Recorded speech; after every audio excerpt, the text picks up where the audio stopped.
स्टेटू family कशात तुम्ही बऱ्यात ना? मी पण बरीच आहे, तुम्ही पण बरेच असणार. माझी जी जुनी आयडी बंद पडली होती थोड्या कामाच्या, माझं कामामध्ये थोडी मिस्टेक झाली होती, त्या कारणासह माझी आयडी बंद पडली होती. तर माझी आयडी आज सुरू झाली.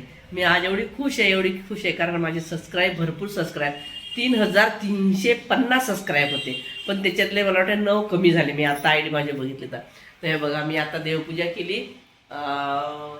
आता देवपूजा केली, 1 मिनिट मला दाखवते. देव आज मी मार्केटमध्ये पण गेली होती, आली आणि देवपूजा केली. दिसते ना मला देवा, ते बघ. तर आता देवपूजा केली. मी आज खूप खूप खुश आहे, कारण 3 महिन्यापासून मी एवढी दुःखी होती, भयंकर दुःखी होती, कारण माझी आयडीच बंद पडली होती ती. तर माझी मेहनत भरपूर होती ना, बरेच वर्षाची नाही, 1-2 वर्षाची माझी मेहनत होती. तर ती आयडी बंद पडली, तर मी नवीन खोलली होती म्हणा, ते पण त्याच्यावरचे याच्यावरचे व्हिडिओ बनवायचे, मग कुठले ChatGPTचे व्हिडिओ बनवायचे, असे काही बनवत नव्हती, कारण त्याच्यावर म्हणजे असेच एवढं काही विशेष, कारण टाईमपास होत नव्हता, त्या कारणानं टेन्शनमध्ये होती मी. तर आता बघा, मी ती आयडी माझी आज सुरुवात झाली. चला, धन्यवाद. आता तुम्ही या आणि माझ्या आज मी या व्हिडिओवर बघितले, लोकांचे पण मेसेज आले होते की मावशी तुम्ही व्हिडिओ बनत ना का, असं तसं विचारत होते ते, कारण बरेच दिवसाचे लोक माझे जवळ म्हणजे मला सबस्क्रायबर होते ना, माझे 3,300 असं काहीतरी 50 होते, पण त्यात 40 कमी झाले, तर मला वाटतं 41 आहेत आता. तर असं, तर मी आज खूप खुश झाले. आता तुम्हाला हात जोडून विनंती करेन, तुम्ही पण कामात तुमच्या मिस्टेक करू नका, अजिबात मिस्टेक करू नका, कारण दुसऱ्याची व्हिडिओ यूट्यूब काय म्हणते, दुसऱ्याची व्हिडिओ अजिबात टाकायची नाही. तर मी काय केलं होतं, दुसऱ्याची व्हिडिओ टाकला होता, एक दुसऱ्याचाच व्हिडिओ असा टाकला होता, तर माझी आयडी बंद पडली होती. आणि माझे रिश्तेदार पण बरेच बोलले मला, तुझी व्हिडिओ दिसत नाही, तर आता आयडीच बंद पडली, तर मी काय करू शकतो त्याला, आहे ना. चला, जय श्रीकृष्ण. तर कशात तुम्ही बरे आहात ना? बरेच दिवसाची मुलाखत नाही येतात, मी येईल, लाईव्ह पण येईल मी. लाईव्हमध्ये तुमच्या पण लाईव्हमध्ये मी येणं चालू करणार, कारण माझे बरेच ओळखीचे आहेत ना लाईव्हमध्ये पण, ते पण वाट बघत असतील माझी. त्यांचं नाव काय, हो, त्यांचं नाव आता मी काय विसरली, त्यांचं नाव आहेत माझ्या ताई आहे, कल्याणची ताई आहे, असे जवळचे आहेत बरेच माझे सबस्क्रायबर, आहे ना. तर चला, आता आपण बनवूया जेवण. तर आज मी विचार केला, आंबे आणले. 1 मिनिट, मार्केटमध्ये गेली होती, सॉरी भगवान पांडुरंगा. तर बघा, भाजीपाला किती महाग. तर काय आणले, काकडी हे दिसते, हे काकड्या, टमाटर, आणि हे बघा, सॉरी, टमाटर, म्हणजे बरेच मिरच्या वगैरे, घरातलं सामान सगळं झालं होतं, लसूण कांदे पण झाले होते. तर सगळं सामान मी आणलं, है ना. आणि मग आंबे दिसले, तर माझी मैत्रीण बोलली की काय म्हणे आंबे घेतात ताई, घेऊ नका म्हणे. तर मग मी अर्धा किलोच आंबे आणले, जास्त काय आंबे आणले नाही. तर आमचे हे म्हणतात, आता एक काम कर, आंब्याचा रस कर आणि मस्तपैकी चपात्या कर. म्हटलं ठीक आहे. मग आता काय करते, आंब्याचा रस आणि चपात्या आणि काहीतरी एखादी वांग्याची भाजी, ना तर काहीतरी करणार. आता बघूया काय बोलतात ते, आहे ना. चला, काकडे बघा किती चांगले आहेत, किती सुंदर सुंदर काकडे आहेत, है ना. पोरगं माझं खाते ना, जिममध्ये जाते, तर त्याला तो संध्याकाळी जेवण काही खात नाही, तर मग हेच काकडी बिकडी टमाटर बिमाटर हे ते खात राहायचे तो, है ना. चला, जय श्रीकृष्ण. आता जेवणाला लागायचं. आता आपण, मी खुश झाली. धन्यवाद. तुम्ही जरा मदत करा, लाईक करा, सबस्क्राईब करा, मावशीला जरा पुढे आणा, कारण मावशीची 3 महिन्यापासून मावशी डोक्यावर हात देऊन बसलेली होती, दुःखी होती. तर मी आज खूप खुश आहे, आनंदी आहे. माझी आयडी चालू झाली जुनीवाली. मी तर तिच्यावर आशाच सोडली होती, म्हटलं मग आता माझी आयडी काही चालू होणार नाही, आणि म्हणलं जाऊ दे म्हणलं. पण भगवंतानं माझ्या केली, कृष्ण भगवंतानं. माझे देव माझ्यासोबतच असतात, बरं, प्रत्येकाच्या सोबत असतात देव, माझ्यासोबतच नाही. मी काय लाडाची थोडी आहे काय, भगवंत सगळ्यांसोबत असतात, पांडुरंग सगळ्यांसोबत असतात. ते त्यांच्याकडे कोणाचा आवडा निवडा करत नाहीत, ते भगवंत पांडुरंग, आलं लक्षात नाही.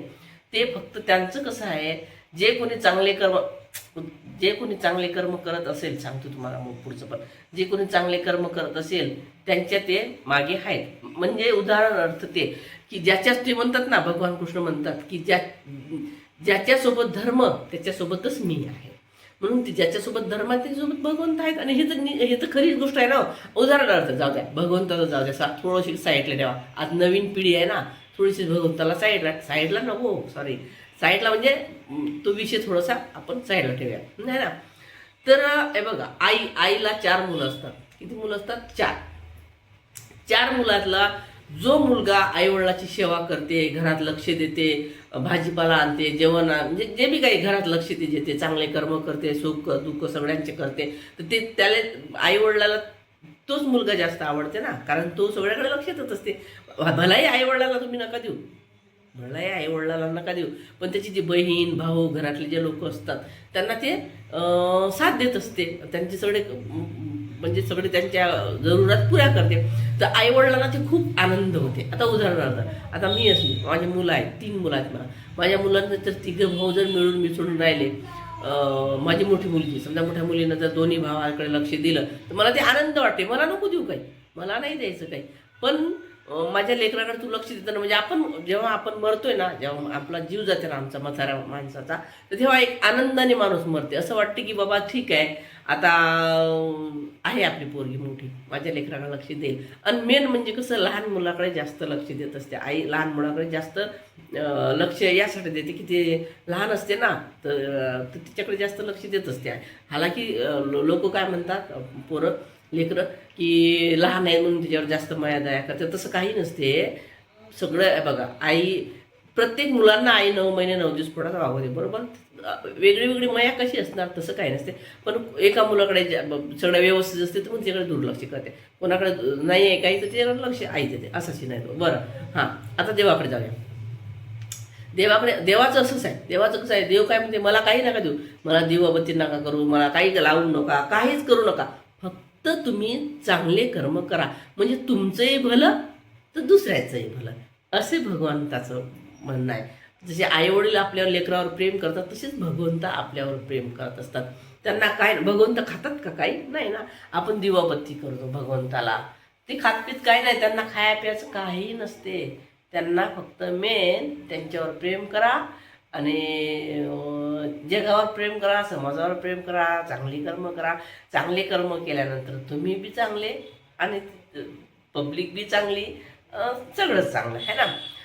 तसंच म्हणलं होतं अर्जुनाला, भगवान कृष्णानं अर्जुनाला तेच म्हणलं होतं की तू सुखी तर समाज सुखी. समाज तुझ्यात नाही. काय म्हणलं त्यांनी? समाज तुझ्यात नाही, तू समाजात आहेस. भगवान कृष्णानं काय म्हणलं होतं? समाज तुझ्यात नाहीये, तू समाजात आहात. त्या कारणासून तुला ते सगळं समाजाचा विचार करावाच लागेल, तुला धर्माचा विचार करावा लागेल. म्हणून तू फक्त लढाई कर. कारण आज तुझ्या बायकोचा व्यक्तिगत विचार नाही आहे तो. तुझ्या बायकोला वस्त्रहरण केलं, हे तुझ्या बायकोचा संबंध काहीच नाही आहे त्याच्यात नाही. आणि आपण तुझ्या बायकोसाठी काही करू बी नाही राहिलो.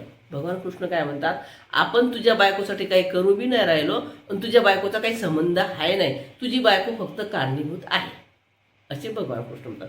हे फक्त कसे, हे जे अन्याय जो होतो त्या अन्यायाला आपल्याला मारावं लागते. अधर्म जो होतो त्या अधर्माला आपल्याला मारावं लागते. आपण व्यक्तिगत विचार करतच नाही. हे फक्त तुझी द्रौपदी बायको आहे बाबा, तिची वस्त्रहरण केलं म्हणून हे तर कारण आहे. बाकी त्याचं काही हे नाही आहे, एवढं काही महत्त्व नाही आहे. ते फक्त आपलं कारण आहे. तसेच हर एक गोष्ट फक्त कारण असते. सगळं भगवंतच करत असते, आपण काही करत नाही आहे. जे बी काय करते भगवंत करते. सगळे योग बी येतात भगवंताचे येतात.